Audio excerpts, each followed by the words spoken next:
Hi, my name is Gianna Walker, and I am here to talk to you guys about ideas and IEPs. Now, these concepts may sound unfamiliar to some, but those of us that work with children with special needs and those of us that work in schools are intimately familiar with these concepts. The IDEA Act stands for Individuals with Disabilities Educational Act, and it is targeted towards individuals with disabilities. It protects them from birth all the way up to their last year of high school or until they age 21. Now, this protects them from schools that will not give the services that they need to give or provide for these struggling students. It enforces the rights of the parents and the rights of the students to a free and public education at no cost to the parents and at no cost to the students. The IEPs are the individual educational plan, and that is a byproduct of the IDEA Act. Now, what that entails is an evaluation for a student that a teacher or staff member has documentation that suggests they are struggling with a certain disability. Once they receive written consent from the parent about testing the child in relation to that specific disability, they will then carry out the testing. Once that testing is done and completed, then they will organize an IEP meeting. Now, that IEP meeting will hold some key members of the staff. The principal or administrator will be there, so principal or vice principal. The child study team will be there. The school counselor will be there. The special education resource teacher will be there. The general ed teacher will be there, as well as whatever other area needs to be there, such as the school nurse or any other staff professionals that would need to be there in relation to that specific type of disability. So, if we're talking about dealing with a child with type 1 diabetes, then the school nurse would absolutely need to be present because that is a medical issue. If you're talking about someone who is autistic and they need medication, or even just a child with ADHD that needs medication, then the school nurse would need to be a part of the meeting because they would be able to explain why a child might need medication or things of that nature. Now, once all of these professionals have been gathered and the time has been set, the parent would also join in the meeting.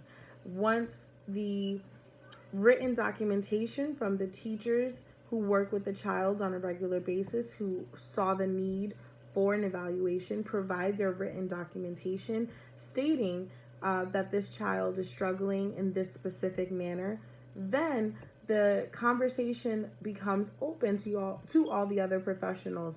Once they get the written proof that the child is struggling, then they talk about the evaluation.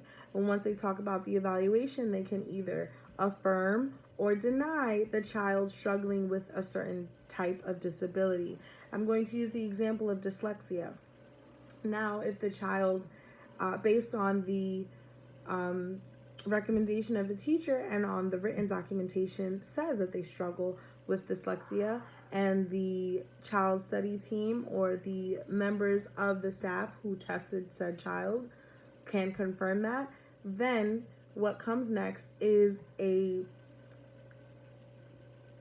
discussion of solutions. What can we possibly do to help support this child as she or he is struggling in this specific manner?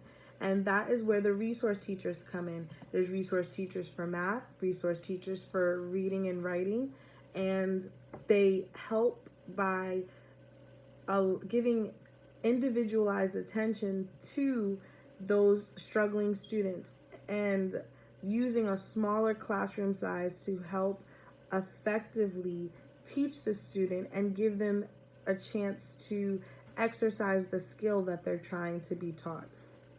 And these types of interactions between the teachers and the students cannot be done in a larger setting, which would be the general setting of the classrooms. So these resource teachers are very important, and they really are a key part of the IEP meetings, as well as some of the behavior plans when it comes to working with students with disabilities. Okay, so once these solutions have been given, a list of goals is drawn.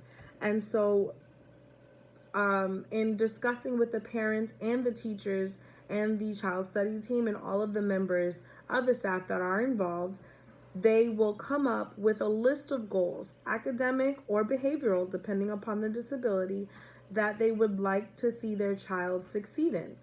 And they're going to work on these goals and use this IEP as their individualized educational plan as a step-by-step to what their goals are for this individual. Any services that they decide on will need to be listed. They will add that in the actual IEP, as well as any supplementary aids or services. Okay, so that could be any modifications that the child may need during test taking or anything of that nature. And this is very, very important. Why? Because this is going to give the framework for this teacher and the child's next teacher and the child's next teacher for their educational and academic career. Because we want to make sure that whoever has them next or whoever is going to be working with them knows exactly how we've worked with them in the past, know what works and what doesn't work. Now, as this individualized educational plan is drawn up and talked about, the teachers and the parent will sign off on it. They will approve and they will say, yes, we agree, or no, we do not agree. And if they do agree, then the plan will go into action. And quarterly, the parent will receive updates from the teacher. Communication must always be open. They'll receive reports from the teacher stating what is working, what isn't working, and what they would like to change. If there are any changes to any plans that need to be made, the school must submit a written notice to the parent before they change anything, before they even enact any changes. They must notify the parent. Sometimes that is with a phone call, an email, or another IEP meeting. Now, every single year, there is an IEP meeting to make sure that once the original plan is set in place, that the child is steadily progressing and meeting the goals as they set them. And if they are not, then they must work on what they can do better, what services the child may need, or what they can try to help the child have a successful academic career. Now, for parents and students, this is something that is very important to their child's academic career, no matter what disability they are struggling with. Students can absolutely be involved if everybody on the team agrees that it is appropriate, or if they are 16 and older, because as they gain in age, they should be at a level where they can help decide what they would like to do moving forward.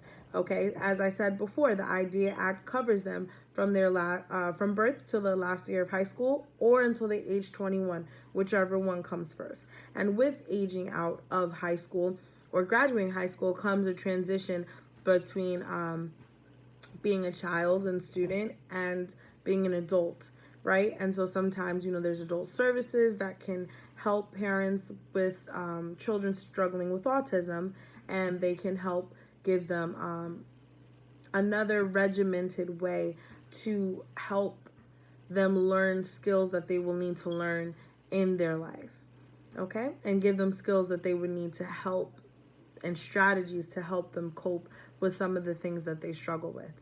Now, this is very important. As I said, open communication is so necessary with the parents and the students, and it is something that every parent should know and every parent should take full advantage of. You want your staff to work for you, you want your school to work for you, and they should always be willing to provide open and honest communication when talking about your child.